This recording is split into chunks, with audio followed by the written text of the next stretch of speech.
معزز علماء کرام و مشائخ اعظام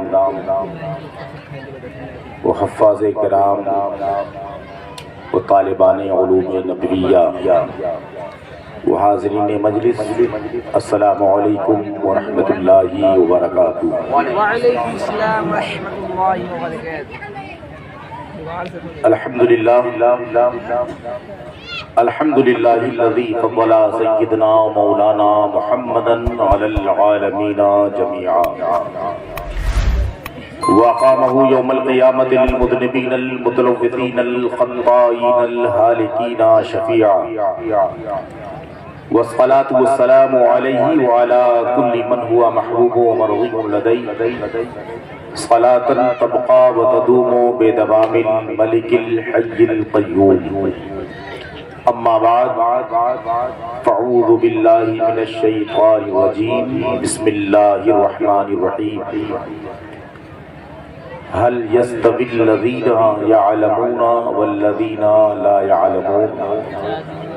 صدق الله مولانا العظيم وبلغنا رسوله النبي الأمين المتين الكريم الرؤوف الرحيم، ونحن على ذلك لمن الشاهدين والشاكرين والحمد لله رب العالمين۔ حضرات، آئیے سب سے پہلے آقائے نامدار مدنی تاجدار، ہم غریبوں کے غمگسار، بے کسوں کے کس، بے بسوں کے بس، لمبے لمبے ہاتھوں سے بھیک دینے والے آقا، بے سہاروں کے سہارے حضور احمد مجتبی محمد مصطفیٰ صلی اللہ تعالی علیہ وسلم کی پیاری بارگاہ گوہر بار میں جھوم جھوم کر درود و سلام کا نذرانہ پیش کرنے اور بآواز بلند پڑھیں، اللہم صلی علی سیدنا مولانا محمد معدن الجود والکرم وآلہ الکرام وابنہ الکریم وبارک وسلم صلاۃ و سلاما علیک یا رسول اللہ صلی اللہ تعالی علیہ وسلم۔ حضرات، آپ بخوبی جانتے ہیں کہ آج کی یہ بزم جشن دستار بندی کے نام سے منسوب ہے، اور آپ کو بھی حیرت ہوگی اور مجھے بھی حیرت اور خوشی دونوں ہوئی کہ کچھ دن پہلے میں یہاں آیا ہوا تھا تو عجیب ویرانہ سا محسوس ہوتا تھا، بہت نشیبی زمین تھی، ٹین شیڈ تھا، طلبہ نہایت ہی بدحالی میں علوم حاصل کرتے تھے، لیکن یہ دارالعلوم برکات غوث اعظم پر، غوث اعظم کے برکات کا نتیجہ ہے کہ چند ہی دنوں میں، کچھ قلیل مدت میں محترم و مکرم صوفی باصفا حضرت بابرکت حضرت حافظ و قاری برکت علی صاحب قبلہ قادری، ان کے صاحبزادے اور معاونین کی مدد سے کافی ترقی دکھ رہی ہے، اور میرے حساب سے اس وقت جنگل میں منگل محسوس ہو رہا ہے۔ ایک عمدہ عمارت کی تعمیر، زمین کی پٹائی، اب یہ نقشہ محسوس ہوتا ہے کہ یہاں کوئی دارالعلوم ہے اور بچوں کے پڑھنے کا انتظام ہے۔ اللہ رب العزت مزید ترقیاں عطا فرمائے اور اس دارالعلوم کو عروج و ارتقاء تک پہنچائے، دین و سنیت اور مذہب کا کام یہاں سے اللہ رب العزت خوب لے اور لوگوں کو کرنے کی توفیق عطا فرمائے۔ حضرات، سرکار اعلیٰ حضرت مجدد اعظم مخدوم اہل سنت محسن اہل سنت، جن کا نام پاک ہر وقت علماء اہل سنت لیتے رہتے ہیں، اس مخدوم اہل سنت نے ہر موقع پر ہم مسلمانان اہل سنت کی رہنمائی فرمائی ہے، ہمارے ایمان و عقیدے کو پختگی بخشی ہے اور ہمیں صحیح راستہ دکھلایا ہے، اور الحمدللہ وہی کام آج تک ان کے خانوادے سے ہو رہا ہے، اور انشاءاللہ قیامت تک اللہ رب العزت یہ سلسلہ باقی رکھے گا۔ سرکار اعلیٰ حضرت کا ایک دیوان ہے جسے ہدایت بخشش کہا جاتا ہے۔ ہدایت کے معنی باغات کے ہوتے ہیں اور بخشش کے معنی نجات اور پروانہ کے ہوتے ہیں۔ تو جو اشعار اور جو نظم سرکار اعلیٰ حضرت نے اپنے اس دیوان میں مرتب کر کے محفوظ کیا ہے، اگر آدمی اسے پڑھ کر سمجھ کر اسی کے مطابق زندگی گزار لے تو واقعی وہ ہم لوگوں کے لیے ہدایت بخشش ہی ہے۔ سرکار اعلیٰ حضرت ہم مسلمانان اہل سنت کو توجہ دلاتے ہوئے اور ہمارا ذہن اپنے آقا و مولا صلی اللہ علیہ وسلم کی طرف مبذول کراتے ہوئے گنگناتے ہیں اور فرماتے ہیں کہ مسلمانوں، تمہیں تو پریشان ہونے کی ضرورت ہی نہیں، تمہیں در بدر بھٹکنے کی ضرورت نہیں، تم تو ایسے سخی، ایسے کریم، ایسے بابرکت نبی کی امت میں ہو جس نبی کی سخاوت اور رحمت و برکت کا حال یہ ہے کہ واہ کیا جود و کرم ہے شہ بطحہ تیرا، واہ کیا جود و کرم ہے شہ بطحہ تیرا، نہیں سنتا ہی نہیں مانگنے والا تیرا۔ اے جود و سخا کے بادشاہ، اے مکہ شریف کی سرزمین پر تشریف لانے والے آقا، آپ کے جود و کرم اور آپ کی بخشش کی کیا ہی بات ہے کہ کوئی مانگنے والا کبھی آپ کی بارگاہ سے نہ سنتا ہی نہیں ہے۔ یعنی جو بھی مانگنے والا آپ سے مانگتا ہے، ایسا سخی تاریخ پیش نہیں کر سکتی، ایسا کریم دنیا میں کوئی دکھا نہیں سکتا کہ جس سے جو بھی مانگنے والا مانگے، وہ مانگنے والا چاہے جس بستی کا رہنے والا ہو، چاہے جس زبان کا جاننے والا ہو، چاہے جہاں کا وہ باشندہ ہو، اگر وہ اپنے نبی کو مختار کل سمجھ کر اعتقاد کے ساتھ ان سے مانگتا ہے، اس میرے نبی کی شان یہ ہے کہ وہ بھی مانگنے والا آپ سے نہ نہیں سنتا، کبھی اسے منع نہیں کیا جاتا۔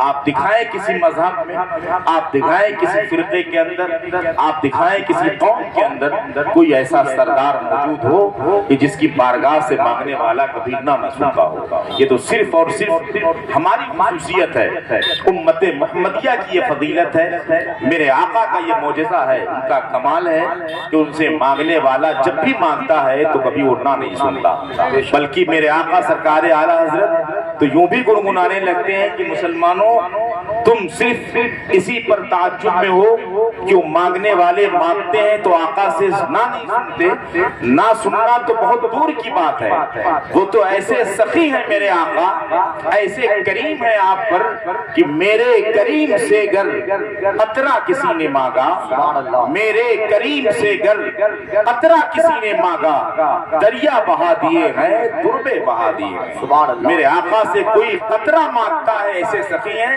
تو دریا عطا کر دیا کرتے ہیں۔ ایک آدمی سے جتنا کوئی مانگے اسے اتنا ہی عطا کر دیا جائے تو بھولے نہیں سماتا کہ میری مانگ کے برابر مل گیا۔ یہ علماء اہل سنت آپ کے دروازوں پر جاتے ہوں گے اپنے مدرسے کے چندے کے لیے، اگر آپ سے کہتے ہیں کہ آپ کو اتنا دینا ہے، اگر آپ نے مدرسے کے نام پر، دین کے نام پر دے دیا ان کی مانگ کے مطابق، تو ان کی خوشی کا ٹھکانہ نہیں رہتا۔ اور ایک آدمی اپنے لیے مانگے اور جتنا مانگے اس سے کہیں زیادہ عطا کر دیا جائے تو پھر اس کی خوشی کا کیسے ٹھکانہ رہ سکتا ہے؟ پھر آپ سے پڑھ کر سعادت مندی کس کے لیے ہو سکتی ہے کہ آپ اس کریم سے قطرہ مانگیں تو دریا عطا فرما دیں؟ بلکہ ان کی خصوصیت تو یہ بھی ہے کہ صرف قطرہ مانگنے پر دریا ہی عطا نہیں کرتے، بلکہ آتا ہے فقیروں پہ انہیں پیار کچھ ایسا، آتا ہے فقیروں پہ انہیں پیار کچھ ایسا، خود بھیک دیں اور خود کہیں منگتے کا بھلا ہو۔ یعنی فقیروں پر میرے آقا کو اتنا رحم آتا ہے، اتنا پیار آتا ہے، اتنا پسند فرماتے ہیں کہ میرے آقا بھیک بھی عطا کرتے ہیں اور دعائے برکت بھی فرماتے ہیں کہ اس غریب کا بھلا ہو، فقیر کا بھلا ہو۔ وہ نبی جس فقیر کے لیے بھلا کی دعا کر دیں اس سے زیادہ اور خوش بختی کیا اس کے لیے ہو سکتی ہے؟ جس نبی کی زبان اگر ہل جائے تو زمین آسمان بن جائے اور آسمان زمین بن جائے۔ جو نبی اگر چاہ لیں بادشاہ کو فقیر بنا دیں اور فقیر کو بادشاہت کے تخت پر گامزن فرما دیں. وہ نبی کسی فقیر کے لیے محتاج کے لیے بھلائی کی دعائیں کر دیں تو پھر اس سے زیادہ غریب اس سے بڑا مالدار کون ہو سکتا ہے؟ مسلمانوں اسی لیے جانشین اعلیٰ حضرت وارث علوم اعلیٰ حضرت نائب مفتی اعظم ہند مظہر حجت الاسلام حضور تاج الشریعہ رضی اللہ تعالیٰ عنہ یوں گنگناتے تھے کہ مسلمانوں تم خوش بخت ہو اور تمہارے لیے ہر درجہ سعادت مندی ہے کہ تم ایسے نبی کی امتی ہو کہ صرف فقیروں کے دعائیں نہیں کرتے، جہاں بانی عطا کر دیں بھری جنت ہبا کر دیں، جہاں بانی عطا کر دیں بھری جنت ہبا کر دیں. نبی مختار کل ہیں، جس کو جو چاہیں عطا کر دیں. میرے آقا جسے جو چاہیں جب چاہیں جس طرح چاہے عطا کر دیں. اور وہ کیسے کیسے عطا کر دیں؟ بہت سارے اشعار ہیں، لیکن دوسرا شعر بتاتا ہے کہ کیا کیا میرے نبی عطا کر سکتے ہیں. کہتے ہیں جہاں میں ان کی چلتی ہے وہ دم میں کیا سے کیا کر دیں. جہاں میں ان کی چلتی ہے وہ دم میں کیا سے کیا کر دیں. زمین کو آسماں کر دیں، سریا کو سرا کر دیں. دنیا میں میرے آقا کی چلتی ہے، پل بھر میں اگر وہ چاہیں تو کیا سے کیا کر دیں. زمین کو آسمان بنا دیں اور سریا جو سب سے بلند ستارہ ہے اسے سرا زمین کے نچلے طبقے تک پہنچا دیں. تو ہماری کس قدر سعادت مندی ہے کہ محض نبی کی امت میں ہیں. مگر اتنی ساری نعمتوں کے پانے کے باوجود، اتنی ساری برکتوں میں نہانے کے بھی باوجود، اسی قوم کے نام پر مشہور، اسی نام مسلم سے مشہور کچھ جماعتیں یہاں موجود ہیں، گھومتی ہیں، جو نبی کی عزت و عظمت پر ہمیشہ تنقیص کے دھبے لگانے کی ناپاک کوششیں کرتے ہیں. وہ ہمیشہ نبی کی عظمت گھٹاتے ہیں، بظاہر اپنے آپ کو وہ مسلمان بتلاتے ہیں، لیکن وہ نبی کی توہین کرنے سے کبھی پاس نہیں آتے. وہ معذاللہ ہم تو نبی کا گن گاتے ہیں اور وہ نبی کی تنقیص اور نبی کی عزت گھٹانے کے لیے ہمیشہ ناکام کوششیں کرتے رہتے ہیں. کہ مسلمانوں آپ یہ بھی غور سے سن لو کہ سرکار اعلیٰ حضرت نے اس پر بھی شعر کہا ہے اور ہمیں رہنمائی فرمائی کہ مسلمانوں تمہیں مایوس ہونے کی ضرورت نہیں ہے، تمہیں پریشان ہونے کی ضرورت نہیں ہے. جو خوش عقیدہ مسلمان ہوں، نبی کا گن گاتے ہوں، ان کی عظمت کے پرچم اپنے ہاتھوں میں لہراتے ہوں، اگر کچھ بد مذہب مل کر کے نبی کی توہین کرنے لگے تو اس سے نبی کی عظمت میں ایک بال کے برابر کمی نہیں آ سکتی ہے. بلکہ حقیقت یہ ہے کہ صرف چند باطل فرقے کے لوگ نہیں، روئے زمین پر بسنے والی جتنی مخلوقات ہے، اس فرشی مخلوق سارے مل کر اگر معاذ اللہ نبی محترم کی عظمت میں کمی لانے کی ناپاک کوششیں کرنے لگے تو اس باعظمت نبی کی رفعت میں ایک نوک سوئی کے نوک کے برابر کمی نہیں آ سکتی. اس کی وجہ یہ ہے کہ یہ فرش والے تیری شوکت کا علو کیا جانے، فرش والے تیری شوکت کا علو کیا جانے. ارے خسروا عرش پہ اڑتا ہے پریرا تیرا. میرے آقا یہ زمین پر بسنے والے لوگ آپ کی عظمت کو کیا سمجھ سکتے ہیں؟ اے شہنشاہ زمانہ آپ کی عظمت کے پرچم تو عرش الہی پر لہرائے جاتے ہیں. سرکار اعلیٰ حضرت ہمیں یہ عقیدہ دیتے ہیں کہ مسلمانوں تمہارا تو عمدہ عقیدہ یہ ہونا چاہیے کہ میں تو مالک ہی کہوں گا کہ ہو مالک کے حبیب، میں تو مالک ہی کہوں گا کہ ہو مالک کے حبیب، یعنی محبوب و محب میں نہیں میرا تیرا.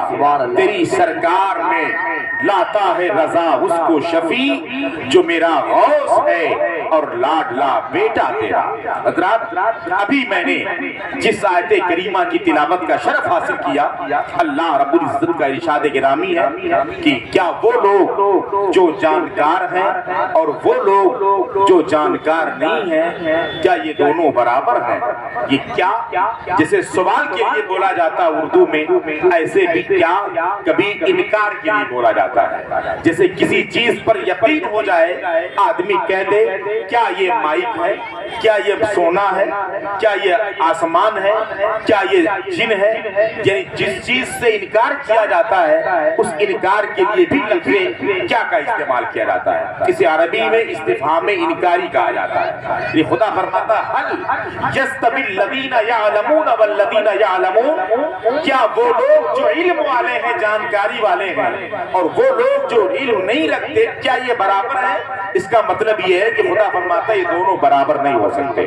جس کے سینے میں نور علم ہے وہ, اور جو نور علم سے منور نہیں ہے, وہ دونوں کبھی برابر نہیں ہو سکتے. کہیں خدا فرماتا ہے هل يستوي الأعمى والبصير, کیا آنکھ والے اور بے آنکھ والے دونوں برابر ہیں؟ ایسا کبھی نہیں ہو سکتا. کہیں خدا فرماتا هل تستوي الظلمات والنور, کیا روشنیاں اور اندھیریاں یہ دونوں برابر ہیں؟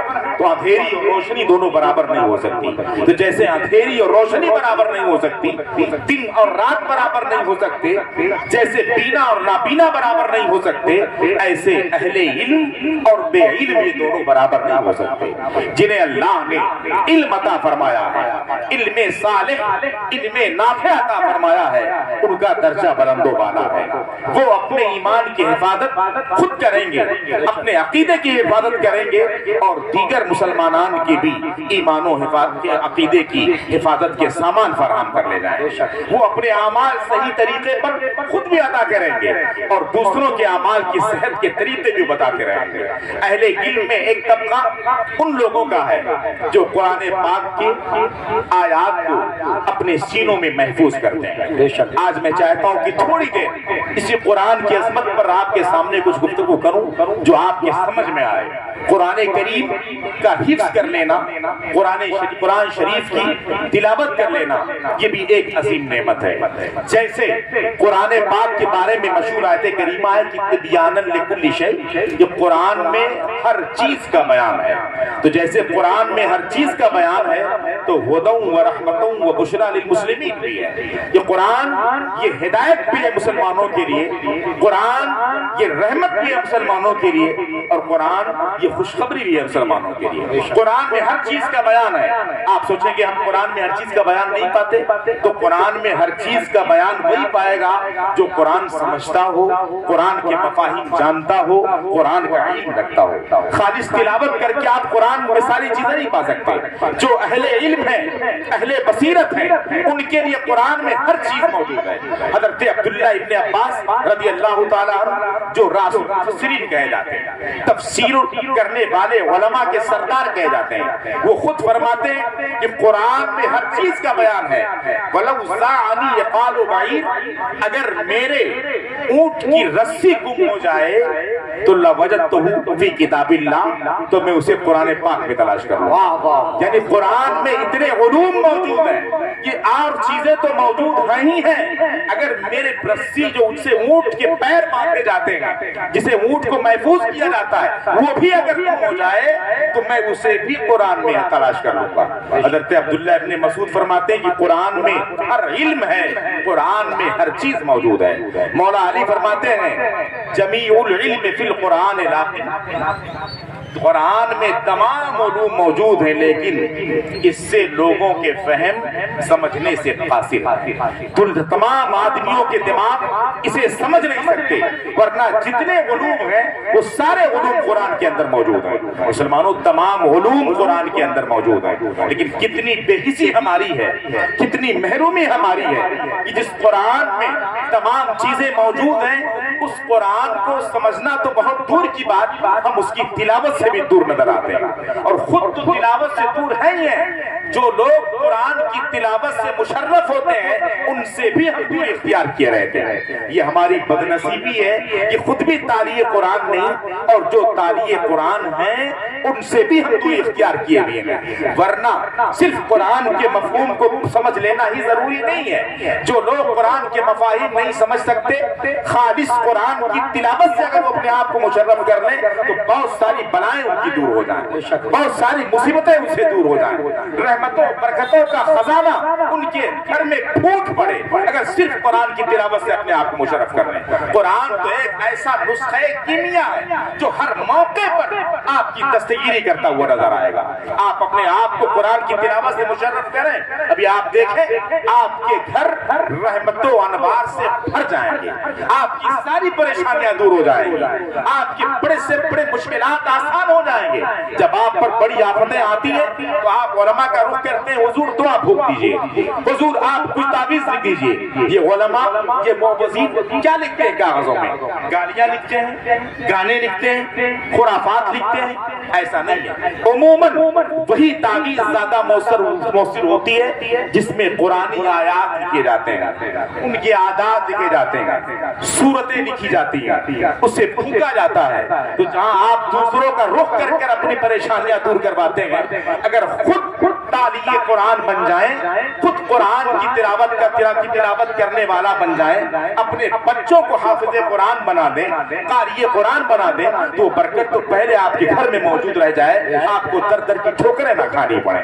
لیکن افسوس کا مقام ہے کہ ہم نہ خود قرآن کا علم حاصل کرتے، قرآن سیکھتے، نہ ہی اپنے بچوں کو سکھاتے ہیں۔ آپ یہ ضروری نہیں کہ آپ مفسر قرآن بن جائیں، قرآن کے بہت سارا ترجمہ جاننے والا بن جائیں، صرف اور صرف قرآن کی تلاوت کے اگر آپ پابند ہو جائیں تو سارے وظیفوں میں سب سے بڑا وظیفہ تلاوت قرآن ہے۔ علامہ طبری فرماتے ہیں، جو بہت بڑے محدث ہیں، وہ اپنی کتاب میں تحریر فرماتے ہیں کہ اگر ایک شخص بہت سارے اوراد و وظائف پڑھتا ہو، بہت سارے تسبیحات پڑھتا ہو، ذکر و اذکار کرتا ہو، شب بیداری کرتا ہو، زہد و تقوی کا پیکر ہو، شب و روز تسبیحات سے اپنے آپ کو مزین کیے ہوئے ہو، اور ایک شخص صرف قرآن کی تلاوت کرتا ہو، تو سارے اوراد و وظائف، ساری تسبیحات، سارے اذکار ایک طرف اور قرآن کی تلاوت ایک طرف۔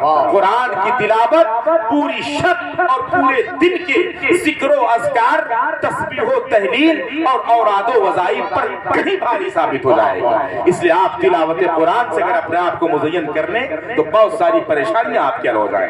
میں دو روایت چھوٹی سی سنا کر آپ کو سمجھاؤں کہ قرآن کی تلاوت بھی یہ ذریعہ نجات اور ذریعہ ہدایت ہوا کرتی ہے۔ صرف قرآن سمجھ لینے سے ہدایت نہیں پاتا، یہ تو قرآن سمجھنے سے ہدایت پاتا ہی پاتا ہے، لیکن قرآن سمجھنا تو بہت دشوار کی بات ہے۔ بڑے بڑے لوگ سمجھ میں آ کر ایسے نہ سمجھ ہو گئے کہ کہاں سے کہاں پہنچ گئے۔ اس لیے قرآن سے بہت سارے لوگ ہدایت بھی پاتے ہیں اور بہت سارے گمراہ بھی ہو جاتے ہیں۔ تو اگر قرآن کے مفاہیم نہ سمجھ سکیں، صرف قرآن کی ظاہری تلاوت ہی کر لیں، تو وہ ہدا قرآن نے کہا ہے کہ قرآن کی خالص تلاوت بھی ہدایت ہے مسلمانوں کی، صرف اس کا ذکر کرنا، اسے پڑھنا بھی ہدایت ہے۔ رسول کونین صلی اللہ علیہ وسلم کے زمانے اقدس میں اعلان نبوت کے تقریباً 5 سال کے بعد جب کفار مکہ نے مسلمانوں کو ایذائیں دینی شروع کی، مسلمان اسلام قبول کرتے رہے اور اسلام کے احکام پر عمل پیرا ہوتے رہے، کفار انہیں ایذائیں دیتے، کسی کو مارتے، کسی کا گھر چھین لیتے، کسی کو اور تکلیفیں پہنچاتے۔ کچھ لوگوں نے رسول پاک کے پاس آ کر شکایت پیش کی کہ حضور یہ کفار مکہ ہمیں بہت پریشان کرتے ہیں، ہم یہ چاہتے ہیں کہ آپ ہمارے چند افراد کو، ایک طبقہ میرا آیا ہے جس میں 82 افراد ہیں، کچھ عورتیں ہیں کچھ مرد ہیں، انہیں آپ اجازت مرحمت فرما دیں کہ یہ لوگ یہاں سے ہجرت کر کے ملک حبشہ چلے جائیں۔ حبشہ کا بادشاہ نجاشی ہے، جو بھی بادشاہ حبشہ بنتا تھا اسے نجاشی کا لقب دیا جاتا، نجاشی کوئی نام نہیں ہے۔ فرماتے ہیں کہ ان لوگوں نے رسول پاک کی بارگاہ میں آ کے گزارش کی، عریضہ پیش کیا کہ حضور ہم 82 لوگ آئے ہیں، ہم کفار مکہ کی پریشانیوں سے تنگ ہیں، ہمیں اجازت دے دیں کہ ہم مکے سے ہجرت کر کے ملک حبشہ پہنچ جائیں۔ حضور پاک نے اعلان نبوت کے 5ویں سال اجازت مرحمت فرما دی کہ آپ لوگ یہاں سے امان طلب کرنے کے لیے اور اطمینان کے لیے حبشہ چلے جاؤ۔ 82 لوگ حبشہ پہنچے، لیکن آپ جانتے ہیں کہ مسلمان کتنا بھی وفادار ہو، مسلمان کتنا ہی اچھا عمل کرتا رہا ہو، لیکن ہر دور میں دشمنان اسلام نے انہیں شک کی نگاہ سے دیکھا ہے۔ آج وہی پرخطر دور ہے۔ میں تو اعلان کرتا ہوں، دعوے سے کہتا ہوں کہ پورے ملک کے ہندوستان میں مسلمان جیسا وفادار کوئی قوم ہے ہی نہیں جو اپنے ملک سے حد درجہ وفاداری کرتی ہو. اس سے بڑی کوئی قوم دنیا میں نہیں دکھا سکتا جو اپنے وطن سے حد درجہ محبت کرتی ہو. اس سے بڑھ کر محبت کرنے والی قوم, اس سے زیادہ قوم پر اپنے آپ کو قربان کرنے والی قوم کوئی دنیا میں مذہب اور کوئی قوم ایسا نہیں ہے, ایسی نہیں. مگر پھر بھی مسلمان شہید پر شہید ہوتے جائیں ملک آزاد کرانے کے لیے, ملک کی عظمت پر اپنے آپ کو قربان کرتے رہیں, ملک کے نام پر اپنے ہاتھ بلند کرتے رہیں, اپنی زبانیں کھولتے رہیں. مگر بہرحال آپ شک کے دائرے میں رہیں گے, بہرحال آپ شبہ کی نگاہ سے دیکھے جائیں گے. تو ہر دور میں دشمنان اسلام مسلمانوں کو شک کی نگاہ سے دیکھتے اور انہیں ایذا پہنچانے کی کوشش کرتے. اس دور میں جب مکہ شریف چھوڑ کر ہجرت کر گئے 82 لوگ پہنچے نجاشی کے پاس ملک حبشہ, وہاں اطمینان سے رہنے لگے. مکہ کے کفار کو سکون نہ ملا, یہاں سے وہ اپنی شرارتیں کرتے رہے. نجاشی بادشاہ کے پاس خطوط بھیجتے رہے, اپنے قاصدین بھیجتے رہے اور مسلمانوں کی شکایت کرتے رہے. انہیں اچھا نہیں لگتا کہ مسلمان مکے سے محفوظ ہو کر ملک حبشہ میں نجاشی کے ہاں اطمینان سے زندگی کیسے گزار رہے ہیں. ان کا جینا دشوار کر دیا, مسلمانوں کا رہنا دوبھر کر دیا. بہرحال بادشاہ ہوتا ہے, اس کو سب کی سننی ہوتی ہے. جب بادشاہ کے پاس کئی مستقل شکایتیں ملتی رہی اور یہ لوگ کہتے رہے کہ تم نے اچھے لوگوں کو پناہ نہیں دی ہے, یہ پناہ مسلمان یہ اچھے نہیں ہیں, اگر اچھے ہوتے تو اپنے وطن مکے میں زندگی کیوں نہیں گزارتے. یہاں سے منتقل ہو کر آپ یہاں گئے, آپ کا ملک خراب کر دیں گے, آپ کو برباد کر دیں گے. تو نجاشی بادشاہ جب اس کے صبر انتہا کو پہنچ گئی تو اس نے مسلمانوں کو بلایا. 82 افراد ہیں, کہا میں آزمائش کروں گا, اتنی جلدی فیصلہ کر کے جلا وطن انہیں نہیں کروں گا, انہیں اپنے ملک سے باہر نہیں بھیجوں گا. آپ غور کریں کہ قرآن کی برکت کیا ہے اور ظاہری تلاوت سے رحمت اور ہدایت کیسے ملتی ہے. نجاشی بادشاہ نے ان 82 افراد کو اپنے دربار میں بلایا اور کہا تمہارے خلاف یہ شکایتیں ہیں, کیا تم میں ساری کمیاں پائی جاتی ہیں؟ تم لوگ فتنہ پرور ہو, تم لوگ باغی ہو, بغاوت کرتے ہو, غلط زندگی گزارتے ہو, خرافات کرتے ہو, تمہارا مذہب تمہیں یہی سب سکھاتا ہے. تو سارے لوگوں نے کہا نہیں, ہم تو مسلمان ہیں, سچے دین اسلام کے ماننے والے ہیں, ہمارا مذہب بغاوت نہیں سکھاتا, ہمارا مذہب فتنہ نہیں سکھاتا, ہمارے مذہب میں خرافات نہیں ہے, ہمارے مذہب میں ظلم نہیں ہے, ہمارے مذہب میں دھوکہ نہیں ہے, ہمارے مذہب میں فریب نہیں ہے, ہمارا مذہب کسی حق کا حق مارنے کی اجازت نہیں دیتا, ہم صحیح راستے پر ہیں. اس نے کہا نہیں, مجھے یقین نہیں ہے. تم یہ بتاؤ کہ تم مذہب اسلام کے ماننے والے ہونے کے ساتھ تم کون سی کتاب کی تلاوت کرتے ہو, تمہارے پاس اس دین کی کتاب کون سی ہے؟ انہوں نے کہا ہمارے پاس قرآن پاک اللہ کی کتاب ہے, ہم اسی کتاب کی تلاوت کرتے ہیں. نجاشی بادشاہ نے کہا ہمیں ابھی یقین تمہاری باتوں پر نہیں ہوگا, تم میں سے کون ایسا شخص ہے جو اپنی کتاب کی تلاوت کر سکتا ہے, وہ مجھے تلاوت کر کے بتائے. نجاشی بادشاہ مسلمان نہیں تھا, اس نے سنا تھا کہ مذہب اسلام میں قرآن کی تلاوت کی جاتی ہے, قرآن اللہ کا کتاب ہے, اسے پڑھا جاتا ہے. اس نے امتحان کے لیے کہا کہ تم میں سے جو شخص قاری ہو, تلاوت کر لیتا ہو, قرآن پڑھ لیتا ہو, وہ مجھے پڑھ کر کچھ آیتیں سنائے. روایت میں موجود ہے کہ حضرت جعفر طیار رضی اللہ تعالیٰ عنہ موجود تھے اور انہوں نے قرآن شریف کی ایک سورت جسے سورہ مریم کہا جاتا ہے, سورہ مریم کی شروع کی آیتیں پڑھنے شروع کی. نجاشی بادشاہ کے سامنے جو غصے میں امتحان کے لیے آزمائش کے لیے بلا کر سننا چاہتا تھا, جب حضرت جعفر طیار نے سورہ مریم کی شروع کی آیتوں کی تلاوت شروع کی, وہ مفاہیم سے واقف نہ تھا. نجاشی نے معلوم نہ کیا کہ معنی اس کا کیا ہے, صرف تلاوت اس کے کانوں تک پہنچی, قرآن کی تلاوت کی آواز پہنچی. روایت میں تحریر ہے وہ ساروں کے دار رونے لگا, آنکھوں سے آنسو آ جاری ہو گئے اور رو کے گویا وہ کہنے لگا کہ مسلمانوں, جب تمہاری کتاب کی تلاوت میں یہ اثر ہے, یہ میرے دل کو جس نے خوف زدہ کر دیا, میری آنکھوں کو اشکبار کر دیا, بے شک تمہاری کتاب بھی سچی ہے, تمہارا مذہب بھی سچا ہے اور تم لوگ بھی سچے ہو.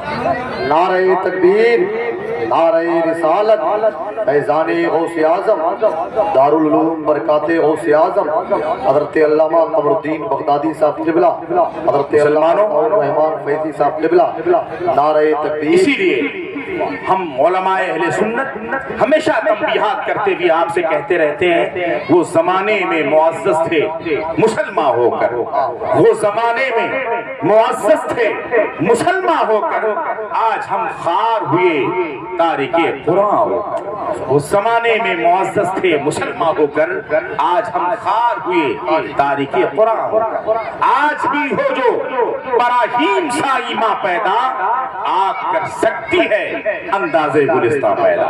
آج بھی اگر ابراہیم علیہ السلام جیسا پختہ ایمان پیدا کر لو، آج بھی آگ تمہارے لیے گلزار بن جائے گی، آج بھی رحمت کے دروازے کھول دیے جائیں گے۔ آج بھی قرآن کے صحیح معنوں میں عامل ہو جاؤ، قرآن سے وابستگی ہو جائے، قرآن کے حامل ہو جاؤ، تو تمہاری کوئی بھی پرانی عزت آج بھی واپس آ جائے۔ اس لیے کہ عزت تو تمہارے در کی غلام ہے۔ خدا کا ارشاد ہے وَلِلَّهِ الْعِزَّةُ وَلِرَسُولِهِ وَلِلْمُؤْمِنِينَ، عزت اللہ کے لیے ہے، عزت اس کے رسول کے لیے ہے، اور عزت مومنین کے لیے ہے۔ تو مومنین کے لیے عزت ہے، اس کے باوجود ہم ذلت کی زندگی گزار رہے ہیں، رسوائی کی زندگی گزار رہے ہیں، ہم پریشانی اور مظلومیت کی زندگی گزار رہے ہیں۔ کیوں ادھر ادھر مارے کاٹے جاتے ہیں، کیوں ذلیل و رسوا ہوتے ہیں، جب خدا کا فرمان حق ہے کہ عزت مومنین کے لیے۔ مسلمانوں، عزت مومنین کے لیے، آپ مومن بن کر تو دکھاؤ۔ مومن اس کا نام نہیں کہ مومنوں جیسا لباس پہن لو، مومن اسے نہیں کہتے اس نام مسلمانوں جیسا رکھ لو، مومن اسے نہیں کہتے مسلمانوں جیسے گھر کی تعمیر کر لو، مسلمانوں جیسے فنکشن کرتے رہو۔ ایمان اسے کہتے ہیں کہ صحیح معنوں میں ایمان والا ہو کر ایمان کے تقاضے کے مطابق اعمال بھی اگر آپ کے ہونے لگے تو صحیح معنوں میں آپ ایمان والے کہے جائیں گے۔ اور خدا فرماتا ہے وَأَنْتُمُ الْأَعْلَوْنَ إِن كُنتُم مُؤْمِنِينَ، تم ہی سربلند رہو گے اگر تم صحیح معنوں میں مسلمان ہو جاؤ۔ تو اگر صحیح معنوں میں ایمان والے ہوگے تو تمہیں سربلندی ملے گی۔ قرآن کے معنی مفاہیم جہاں ہدایت دیتے ہیں، وہی قرآن کی تلاوت بھی ہدایت کا سبب بن جایا کرتی ہے۔ دوسری چھوٹی سی روایت ہے، ایک مشہور بزرگ ہیں جن کا نام حضرت قاضی فضیل بن عیاض رضی اللہ تعالیٰ عنہ، اکابر اولیاء میں ان کا شمار ہے، اکابر اولیاء میں شمار ہے۔ آپ تاریخ اسلام اٹھا کر دیکھیں گے، ہمارے بہت سارے بزرگوں کی یہ تاریخ رہی ہے، صحابہ کرام کی رہی ہے کہ پہلے دولت ایمان سے وہ آشنا نہ تھے، اس سے مزین آراستہ نہ تھے، بعد میں ایمان کی دولت سے وہ مزین ہوئے، اللہ نے بڑے بڑے درجات عطا فرما دیے۔ جب ایمان کی دولت سے وہ مزین نہیں تھے، آراستہ نہیں تھے، برسرے پیکار ہو گئے تھے مسلمانوں سے، ان سے جنگیں کرتے تھے، مسلمان ان پر تیر تلوار پھینکتے تھے، لیکن جب اسلام کے حامی بنے، اسلام والے بنے، تو اللہ نے وہ عزت و عظمت انہیں دی کہ قیامت تک دنیا ان کی عزت و عظمت کے گن گاتی رہے گی۔ ادب شان الگ الگ رتبے ایسے عطا کر دی اللہ نے ان کے رسول پاک کے دامن سے وابستہ ہونے کی بنیاد پر کہ قیامت تک ان کی عظمتوں پر عظمتیں قربان ہوتی رہیں گی۔ حضرت قاضی فضیل بن عیاض رضی اللہ تعالیٰ عنہ جب آپ اکابر اولیاء میں شمار نہیں کیے جاتے تھے، اس سے پہلے آپ کے اعمال بڑے اچھے نہیں تھے۔ ان کا ایک عجیب عمل یہ تھا کہ کچھ گروہ کے ساتھ جو ڈاکہ زنی کا کام کرتے تھے، ان کے ساتھ آپ ڈاکہ زنی کا کام کیا کرتے تھے، کسی کے گھر میں گھستے ان کے مال و اسباب لوٹ لیا کرتے تھے۔ حضرت فضیل بن عیاض رضی اللہ تعالیٰ عنہ ایک بار اپنے گروہ کے ساتھ، اپنی جماعت کے ساتھ ایک صاحب خانہ کے گھر میں جا کر داخل ہوتے ہیں، اس غرض سے جاتے ہیں کہ اس کا مال لوٹیں گے، جیسا ہمارا طریقہ تھا، ڈاکہ زنی ہمارا کام ہے، ڈاکے کی نیت سے، چوری کی نیت سے، مال لوٹنے کی نیت سے گھر میں آپ داخلہ لیتے ہیں، داخل ہوتے ہیں۔ روایت میں تحریر ہے اتفاق سے، حسن اتفاق، جس وقت حضرت فضیل بن عیاض داخل ہوئے اپنے گروہ کے ساتھ، نیت تھی کہ مال و اسباب لوٹیں گے، انہیں ایذائیں پہنچائیں گے، اپنے کام جیسے ماضی میں ہم کرتے تھے وہی کام کریں گے، لیکن اللہ کی حکمت، فعل الحکیم لا یخلون الحکمہ،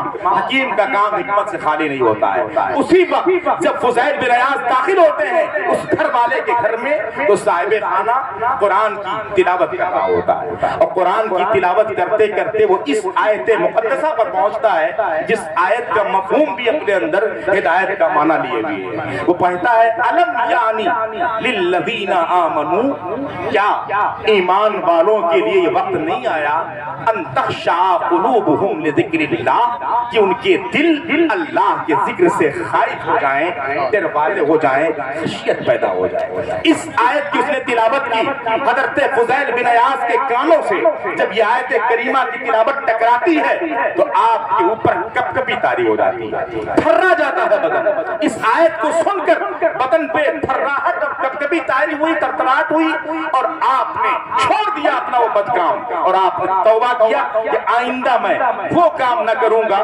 جس سے اللہ و رسول ناراض ہو، وہ کام نہ کروں گا جس سے لوگوں کو ایذائیں پہنچے۔ تائب ہوئے اور کام چھوڑا اور اللہ کی عبادت و ریاضت میں مصروف ہو گئے۔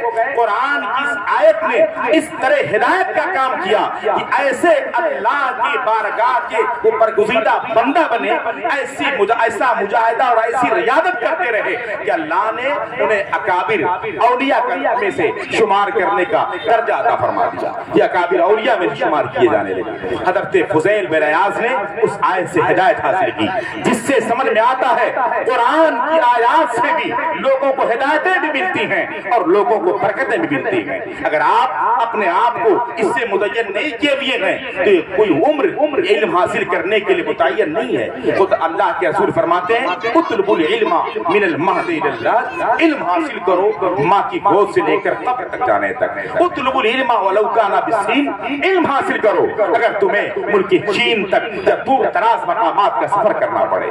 خود نبی فرماتے ہیں کہ مسلمانوں اگر تمہیں کامیاب زندگی گزارنی ہے تو ان 4 طرح کی زندگی گزارو، 4 طرح کے علاوہ اگر 5ویں قسم میں داخل ہو جاؤ گے تو ہلاک ہو جاؤ گے۔ نبی فرماتے ہو غدو عالما، عالم بنو، او متعلما یا علم حاصل کرنے والا بنو، او مستمعا یا عالم کی بات سننے والا بنو، او محب اللہ یا عالم سے محبت کرنے والا بنو، ولا تکن الخامسہ، 5واں مت بننا، فتہلکا، ورنہ تم ہلاک ہو جاؤ گے۔ اب آج اپنے گریبان میں ڈال کر آپ جائزہ لیں کہ کیا آپ عالم ہیں یا آپ متعلم ہیں یا عالم کی بات سنتے ہیں یا عالم سے محبت کرتے ہیں۔ اگر ان 4 میں سے کوئی نہیں ہے تو ہلاک نہ ہوں گے تو اور کیا ہوں گے، برباد نہ ہوں گے تو اور کیا ہوں گے۔ عالم کی بات سننے کا مطلب نہیں ہے کہ چند منٹ بیٹھ کے آپ نے باتیں سنی، ایک کان سے سن کر دوسرے کان سے آپ نے اسے باہر کر دیا۔ عالم سے محبت کا یہ مطلب نہیں کہ سامنے مل کر مصافحہ کر دیا، ایک چائے اسے پلا دی۔ عالم کی بات سننے اور محبت کا مطلب یہ ہے عالم جس طرح کے عمل کی تلقین کرتا ہے ویسے آپ عمل کرتے رہیں، جیسی زندگی گزارنے کی آپ کو نصیحت کرتا ہے ویسی زندگی آپ گزارتے رہیں، جیسے شریعت کے دائرے میں اس کے قدم رہتے ہیں ویسے شریعت کے دائرے میں آپ کے بھی قدم رہتے رہیں۔ اگر آپ نمازی بن جائیں، روزوں میں روزہ رکھتے رہیں، قرآن کے تالی بن جائیں، خود بھی علم حاصل کریں، اپنے بچوں کو بھی علوم سے مزین کریں، کہ ذلت و رسوائی کے دن کبھی نہیں دیکھنے کو ملیں گے۔ لیکن افسوس کہ اذان ہوتی رہتی ہے، ہمارے بچے نوجوان اسی دروازے پہ مسجد کے چیخانے مار کر چیخیں مار کر چلاتے رہتے ہیں، چیختے رہتے ہیں، مگر مسجد کا رخ نہیں کرتے۔ بوڑھے بیٹھ کر شراکے کرتے رہتے ہیں مگر نماز پڑھنے کو انہیں فرصت نہیں ہوتی۔ عورتیں ادھر ادھر گانے بجانے میں مصروف رہتی ہیں، غلط کاریاں بدکاریاں کرتی رہتی ہیں مگر انہیں سجدہ کرنے کی توفیق نہیں ہوتی۔ یہ ہماری بدعمالیاں ہیں جن بدعمالیوں کی بنا پر نہ ہماری تجارتوں میں برکت ہے، نہ ہماری دکانوں میں برکت ہے، نہ ہمارے کھیتیوں میں برکت ہے، نہ ہمارے گھروں میں برکت ہے۔ اس پر طرفہ تماشا یہ کہ اگر علماء مسائل بتائیں تو آپ ان کی تصحیح کرتے ہیں، آپ ان کا مذاق اڑاتے ہیں، آپ کہتے ہیں مولوی صاحب کہتے رہیں گے۔ مسلمانوں یہ حق کا راستہ دکھاتے ہیں علماء، یہ جنت کا راستہ بتاتے ہیں علماء، کامیابی کا طریقہ تمہیں سکھاتے ہیں، تمہیں عزت و عظمت کے راستے پر گامزن کرتے ہیں علماء۔ احسان مانو یہ علماء کا، حفاظ کا، قرہ کا، کہ اللہ نے تمہارے بیچ انہیں محفوظ رکھا ہے کہ ہر موقع پر یہ تمہاری رہنمائی کرتے رہتے ہیں۔ ورنہ افسوس تو یہ ہوتا ہے کہ بڑی بڑی کھیتیاں ہمارے پاس ہیں، آپ کو مسائل معلوم ہی نہیں ہے، کھیتیاں میں جو ہمارے اناج پیدا ہوں گے اس میں سے ہمیں شریعت کا کیا حق ہے، کتنا ہمیں نکالنا ہے۔ بلکہ کچھ لوگ تو اتنا دریدہ ذہن اور ذہن ہوتے ہیں کہ وہ جانتے بھی ہیں اور جاننے کے باوجود بھی اللہ کی راہ میں نکالنے میں انہیں بڑی تکلیف ہوتی ہے۔ اگر وشن نکالنا ہے کہ 100 میں 10 کلو، 10 میں 1 کلو، تو آدمی 10 کنٹل پہ 10 کلو نکالتا ہے، کہتا نکال دیا میں نے، مولانا صاحب کتنا دوں گا، بہت نکل جائے گا۔ مسلمانوں اگر بہت تمہارا نکل جائے گا، وہ اللہ جس اللہ نے تمہارے 2 بیگھے کی کھیتیوں میں 12 کنٹل 14 کنٹل دھان عطا فرمایا ہے، وہ اگر چاہ لے تو تمہارے 20 کنٹل میں 20 کلو اناج پیدا نہیں ہوگا۔ یہ اللہ کی رحمت ہے، اس کے رسول کی نسبت کی برکت ہے